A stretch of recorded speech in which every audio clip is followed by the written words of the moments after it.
하루 앞으로 다가온 2025 하얼빈 동계아시안게임. 최근 하얼빈에서 우리 국가대표 선수들이 빙판 적응 훈련을 하고 있는 소식까지 들려오고 있습니다. 재작년 항저우 하계아시안게임은 많은 관심을 받았지만 동계아시안게임은 2017년 삿포로 이후로 무려 8년 만에 다시 개최가 되었습니다. 그래서 동계아시안게임은 다소 익숙치 않은 분들도 계실 텐데요. 그 중에서 우리나라 효자 종목 쇼트트랙을 좀 더 재미있게 볼 수 있는 관전 포인트를 한번 같이 살펴보는 시간을 갖겠습니다. 이번 아시안게임 기사들이 나오는 것을 보면 쇼트트랙은 전 종목 석권을 노린다라고 이야기들이 나오고 있는데요. 그만큼 우리나라가 쇼트트랙에 거는 기대가 크다고 볼 수 있겠습니다. 이번 하얼빈 아시안게임에 출전하는 선수들을 한 명 한 명 보면서 얘기를 해볼 텐데요. 우선 남자부부터 보겠습니다. 이번 시즌 국가대표 선발전에서 당당하게 1위를 차지하면서 아시안게임 개인전 한 자리를 차지한 박지원 선수입니다. 특히 박지원 선수에게 이번 대회가 정말 중요한 이유는 바로 군면제가 걸려있기 때문인데요. 이제 군대 갈 나이가 다 차가는 박지원 선수는 내년에 열릴 밀라노 올림픽에 참가하기 위해서 이번에 군 문제를 반드시 해결해야만 합니다. 박지원 선수를 오래도록 봐오신 팬분들은 아시겠지만 올림픽 시즌마다 번번이 국가대표 승선에 미끄러지곤 했었는데요. 첫 번째 관문인 이번 시즌 국가대표 승선은 성공을 했고 이제 두 번째 관문인 군면제 앞에 당면해 있습니다.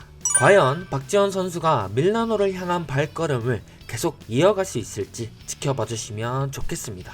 서양권 선수들이 출전하지 않는 아시안 게임이지만 쇼트트랙은 정말 끝까지 어떻게 될지 모르는 종목이기 때문에 손에 땀을 쥐고 봐야 할 것 같은데요. 물론 박지원 선수의 실력이 뛰어난 건 우리 모두 알고 있지만 이번 대회가 중국에서 열린다는 점이 마음 한켠에 불안감으로 자리 잡고 있습니다. 2022년 눈뜨고 코베이징이라는 악명을 얻었던 베이징 올림픽의 기억이 아직까지 남아있기 때문에 이번 하얼빈에서의 중국의 행보를 두 눈 부릅뜨고 지켜봐야겠습니다.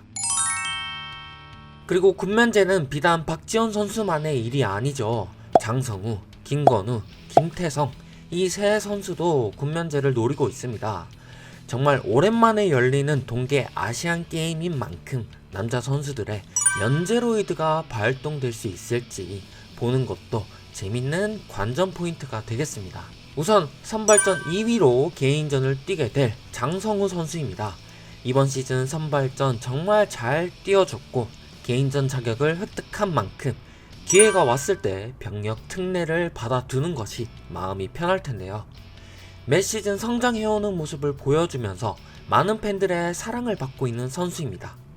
특히 간혹 결승 지점에서 끝까지 하지 않아 한 끗 차이로 지는 경우가 종종 있곤 하는데요. 장성우 선수는 정말 끝까지 마지막까지 최선을 다하는 모습이 정말 인상적인 선수입니다. 하지만 이번 시즌 월드투어 개인전에서는 은메달 1개, 동메달 1개를 차지하긴 했지만 계속해서 아깝게 탈락하는 모습에 한 끗발이 아쉬운 성적이었습니다.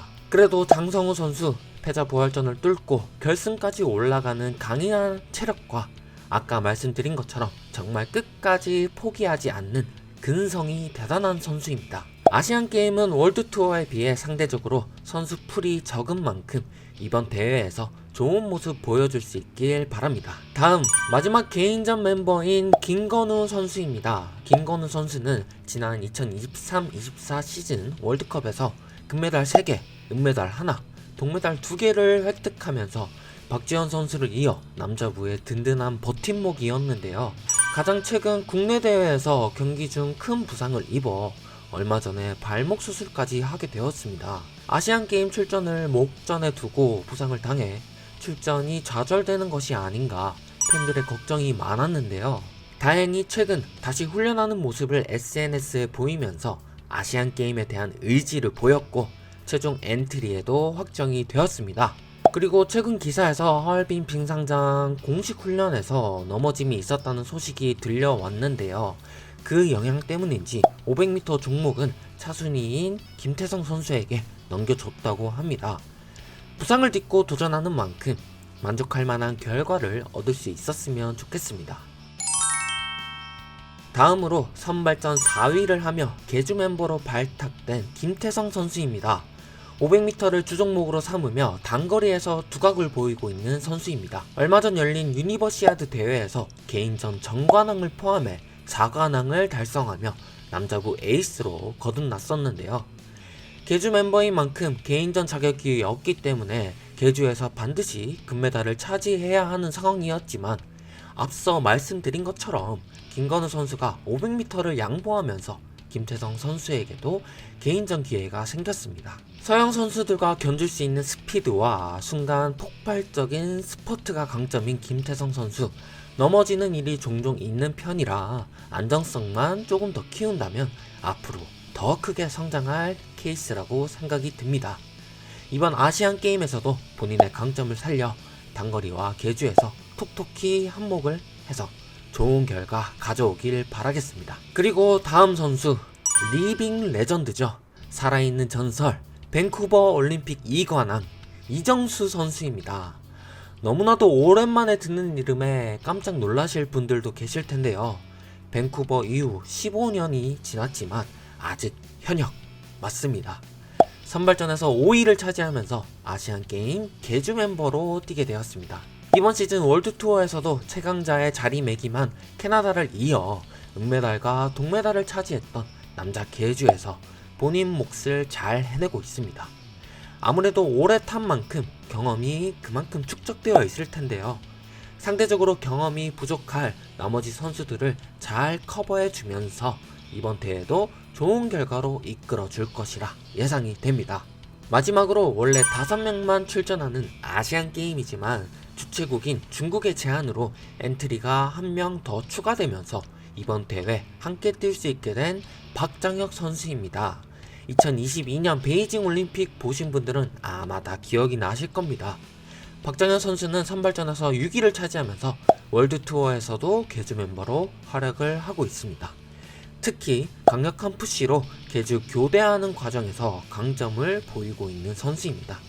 이미 올림픽 메달을 차지하면서 그 문제는 해결이 된 박장혁 선수이지만 개인전을 뛰는 선수들과 개주 경기를 함께 뛰면서 후배들의 체력 부담을 덜어줄 수 있을 것으로 보입니다. 이번 남자부 선수들이 주의해야 할 상대는 바로 중국 선수들일 텐데요. 헝가리에서 중국으로 귀화한 리우 형제, 그리고 많은 분들이 알고 계실 임효준, 린샤오진 선수까지 중국의 귀화 선수들이 우리나라 선수들의 활약에 걸림돌이 될 것으로 예상됩니다. 더군다나 술룽 선수 역시 최근에 기량이 많이 올라와서 무시할 수 없는 수준에 이르렀습니다. 특히 중국은 이번 시즌 월드투어에서 개인전에서는 다소 약한 모습을 보였지만 계주에서는 유독 강한 면모를 보이면서 다수의 메달을 획득했는데요. 개주 멤버의 군 면제도 걸려있는 만큼 우리 선수들이 이 점 잘 유념해서 개주 경기를 잘 풀어나가길 바랍니다. 사실 아시안 게임이 한중일의 운동회라고 여겨지지만 쇼트트랙에서는 카자흐스탄도 무시할 수 없는 국가 중 하나이고 특히나 500m에서 강자로 불리는 니키샤 선수도 주의를 해야겠습니다. 자, 아주 든든한 엔트리를 자랑하는 대한민국 여자부 선수들입니다. 여자부는 남자부에 비해 전 종목 석권이 사실상 확률이 더 높아 보이는데요. 현재 중국 여자부의 전력도 많이 약해져 있는 상황입니다. 중국 단거리 에이스 역할을 하던 왕예 선수가 부상으로 빠지게 되면서 반칙 왕 팡커신만 조심하고 개최국이 중국인 만큼 판정 시비에 걸리지 않게 플레이를 잘 해준다면 충분히 전 종목 석권이 가능하지 않을까 싶습니다. 여자부 첫 번째 개인전 멤버 차세대 에이스로 급부상한 김길리 선수입니다. 지난 시즌 크리스탈 글로브를 수상하면서 에이스의 반열에 들어섰었죠. 최민정 선수까지 복귀한 이번 시즌에도 함께 동반 메달을 획득하면서 명실상부 여자부 쌍두마차로 거듭난 선수입니다. 04년생의 어린 나이로 밀라노 EU까지 책임질 선수가 될 텐데요. 지난달 열린 U대회에서 전 종목 메달을 획득하며 자신감을 얻었습니다. 그 기운을 이어 아시안 게임에서도 좋은 모습 기대해 보겠습니다. 그리고 또 하나의 역사를 달성하기 위해 긴 휴식을 마치고 돌아온 최민정 선수입니다. 2023년 서울 세계선수권을 마지막으로 1년간의 휴식을 취하고 돌아온 최민정. 복귀한 첫 시즌임에도 불구하고 월드투어에서도 좋은 모습을 보여주고 있습니다. 지난 2017 삿포로 동계 아시안게임에서 1500m 금메달, 1000m 은메달을 차지했었는데요. 다만 500m에서는 중국의 희생 플레이에 당해 메달을 획득하지 못했습니다. 최근 인터뷰에서 사상 첫 여자 500m 금메달이 욕심이 난다 라고 말했었는데요. 목표한 바를 꼭 이루길 바라겠습니다. 마지막 개인전 멤버 심석희 선수입니다.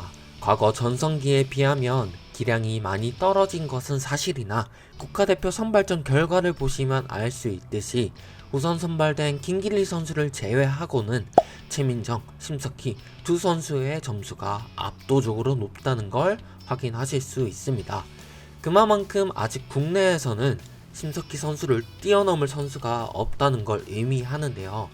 올림픽이 다가오는 만큼 기량을 다시 끌어올릴 수 있을지 주목해 봐야겠습니다. 최근에는 체력적인 부분에서 다소 힘들어하는 모습을 보였었는데 그 때문인지 이번 아시안게임 500m 종목을 양보했습니다. 특히나 계주에서는 큰 키에서 오는 뛰어난 피지컬로 강한 푸시와 빠른 스타트가 필요한 1번 주자로 활약을 하고 있습니다. 다음으로 선발전 4위로 계주 멤버인 노도희 선수입니다. 통곡의 노도벽이라는 별명이 있는 선수죠. 뒷선수 마킹 플레이가 기막힌 선수입니다. 국내에서도 노도희 선수가 앞에 있으면 뚫지 못하는 선수가 대다수일 만큼 마음먹고 틀어막으면 그야말로 통곡의 벽으로 변신하는 선수입니다. 이번 시즌 오랜만에 국가대표로 선발되면서 노도희의 마킹 플레이가 국내에서는 통하겠지만 빠른 스피드를 구사하는 해외 선수들에게 먹히겠느냐는 걱정이 있었습니다만 국가대표 훈련을 받으면서 속도 또한 늘어 걱정한 것보다 계주에서 본인의 역할을 아주 잘해주고 있습니다. 노도희 선수의 통곡의 벽이 이번 하얼빈 아시안게임에서도 통할지 지켜보시는 것도 재미있을 것 같습니다. 또 한 명의 계주 멤버 이소연 선수입니다. 이소연 선수는 국가대표 선발전 방식이 합산으로 변경되면서 단거리에 강점이 있는 선수들에게 유리해졌습니다. 단거리를 포함한 모든 종목에서 골고루 점수를 획득하며 국가대표에 승선 성공을 했는데요. 그 때문인지 심석희 선수가 양보한 500m 종목을 이소연 선수가 이번 대회에서 뛰게 되었습니다. 단거리에 강점이 있는 선수인 만큼 단거리 성격이 강한 계주에서도 톡톡히 한몫을 하고 있습니다. 적절한 타이밍에서의 추월, 앞선수를 바짝 따라 붙어 타는 능력이 뛰어나 3번, 4번 주자의 역할을 잘 수행하는 선수입니다. 자, 여자부 마지막 멤버 박정현 선수와 마찬가지로 엔트리가 한 명 추가되면서 여자부에서는 김건희 선수가 합류하게 되었습니다. 선발전 6위를 차지했고 월드투어에서도 계주 멤버로 활약하고 있습니다. 특히 최민정, 김길리 선수와 같은 성남시청 소속으로 같이 훈련을 한 덕분인지 세 선수의 합이 굉장히 잘 맞는데요. 이 점이 계주에서도 강점으로 작용하고 있습니다. 과거 대회에서도 개인전보다는 계주에서 유독 좋은 모습을 보여줬던 김건희 선수인데요. 이번 아시안게임에서도 김건희 선수의 활약에 기대를 걸어보겠습니다. 이상으로 아시안게임에 출전하는 대한민국 국가대표들을 모두 살펴보았습니다. 올림픽이 다가오는 만큼 우리 국가대표 전력도 굉장히 많이 보강이 되었는데요. 최근 홍콩 등 여러 아시아 국가들에서 기량이 많이 올라온 선수들이 보이는 만큼 이번 대회 마냥 쉽지만은 않을 거라고 예상이 됩니다. 특히나 중국에서 열리는 대회이니 더더욱 불안할 수밖에 없는데요. 아무쪼록 우리 선수들 최대한 안전하게, 어렵겠지만 중국이 뭐라 할 건덕지를 남겨주지 않는 깔끔한 플레이를 보여줬으면 하는 바람입니다. 2025 하얼빈 동계 아시안게임에 출전하는 대한민국 쇼트트랙 국가대표 선수들 모두 화이팅입니다. 선수들을 응원하는 댓글을 여러분들이 함께 남겨주시면 시청자 여러분들의 응원이 함께 전달되리라 믿습니다.